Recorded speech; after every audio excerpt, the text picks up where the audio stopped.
who do you know on TV? I said, nobody. She said, anybody in this school ever been on TV? I said, no, ma'am. She said, anybody in your neighborhood ever been on TV? I said, no, ma'am. She said, well, what makes you think you can be on TV? And she crushed me. I'm going to try to share with you what I've learned in my lifetime. All the difficulties, all the ups and downs, all the mistakes, everything I've learned from it. I'm going to just put it in a condensed package. 6th grade now, 1968, I'm 10. They sitting up there and people started standing up. Brenda wants to be a doctor. Larry wants to be a lawyer. So I stood up and I'm thinking to myself, now this is a gold star moment right here. Oh yeah, this is the day I've been waiting on. I'm gonna get recognized for the brilliant cat that I am. And it's no doubt in their mind now who the star student of this school is, because I done put something on my paper that was unbelievable. Because nobody had wrote on their paper, I want to be on TV. I get up in front of the class, she said, what did you write on your paper? This is big. I said, I want to be on TV. She said, why did you write that on your paper? I said, because that was our assignment for today. She said, and what made you think you could write such a thing on your paper? Who do you know on TV? I said, nobody. She said, anybody in this school ever been on TV? I said, no, ma'am. She said, anybody in your neighborhood ever been on TV? I said, no, ma'am. She said, well, what makes you think you can be on TV? And she crushed me. I said, I don't know, but that's what I want to do. She said, I'm going to call your house and I'm going to tell your mother that you're a smart aleck. So when I got home, she on the front porch. And she said, what did you do up at that school? I said, well, Mama, I just did what she asked me to do. She asked me what I wanted to be. I wrote, I want to be on TV. She said, why did you write that on the paper? I said, because Mama, that's what I want to be. She said, when your daddy get home, I'm going to tell him you've been up at the school being a smart aleck. So he comes home, he takes his bath and he's reading the paper, and afterwards he said, boy, come in here. He said, what is this your mama telling me you did up at the school? And she's standing there. Tell him what you did. And I said, I wrote on a piece of paper, I want to be on TV. He said, what you do that for? I said, because that's what the teacher asked us, Daddy, what we want to be. She said, and you being up there being smart, he gonna put a smart answer, he want to be on TV. My father looked at me and said, well, what's wrong with that? He was going, well, Slick, he gotta be more reasonable like the teacher said. He said, well, Bill, that don't make no sense if that's what the boy want to be. She said, he can't do what he want to do, got to do like the teacher said. He said, boy, go in your rooms. Come in the room a little bit later on. He said, boy, what you write on your paper? I said, I want to be on TV. He said, well, what she want you to put on the paper? I said, I don't know, Daddy, like a policeman or a ball player or something. That's what all the rest of the boys would. He said, well, put that on the paper and take it back up to that dream-killing heifer. So he said, now take that paper and put it in your drawer. He said, every night before you go to bed, read your paper. He said, every morning when you get up and go to school, read your paper. I did it. If you turn on your television set 7 days a week, I'm on there somewhere, because that is a principle of success that all successful people know. If it is written, so shall it be. That's the deal.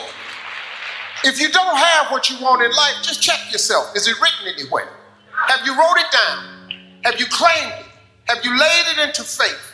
Have you willed it into existence? Has it become a law? Did you write it down? If it ain't written down, what you want? And what I learned was that success that all successful people know, we write it down. It's a vision board. You got to have vision boards, man. Y'all to see what's on my laptop and my computer. Even I still have visions. A man without a dream or vision shall perish. You've all heard this.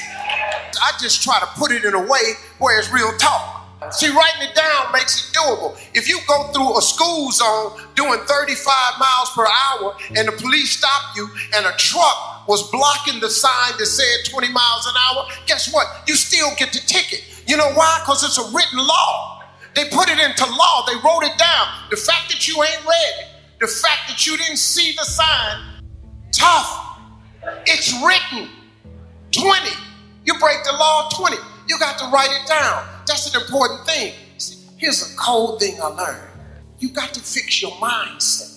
You change that. The moment you change your thought, your attitude determines your altitude. The moment you change your thought is the moment you change your existence. A flea is the smallest insect, one of the world's smallest insects. Do you know that a flea has a 36-inch vertical? That's pretty high. The average human being cannot jump 36 inches. If you take that insect and you capture it and put it in a jar and put the lid on it, that insect still has a 36-inch vertical.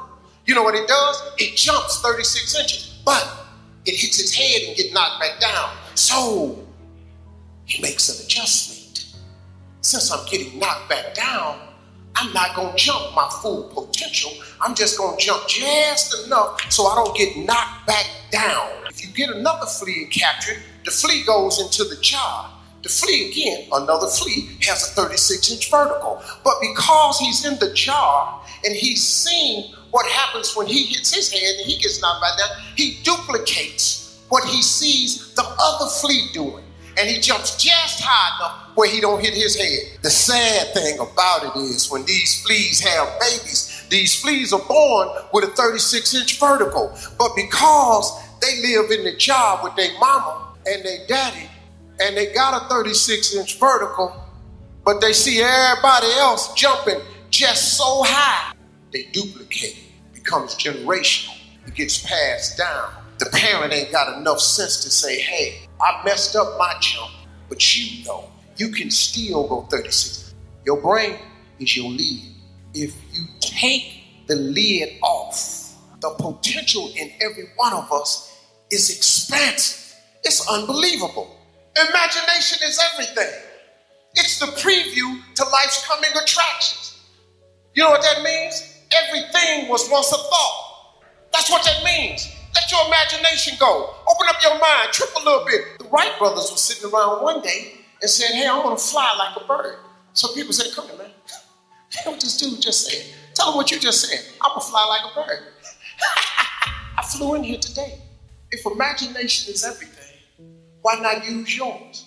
The possibilities in your life are endless, man. In order to be successful, you have to jump. It's like you're standing on the edge of a cliff. In order to be successful, you got to jump. Everybody in here, you got to jump. If you don't jump, you can't be successful. Problem is, when you jump, you don't know if the parachute is going to open. So fear freezes you. The fear of failure, you've all heard all this stuff. I just have a different way of putting it. The fear of failure is the number one cause of failure. It freezes you.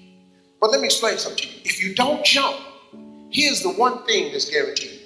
When you jump, you don't know if your parachute will open. But here's a fact. If you don't jump, it ain't opening for sure. It don't open at all. There's no chance of you enjoying the ride. But now here's the deal when you jump. Listen to this. I will tell you this. It ain't gonna open right away. I promise you that. When you jump, it's not opening right away.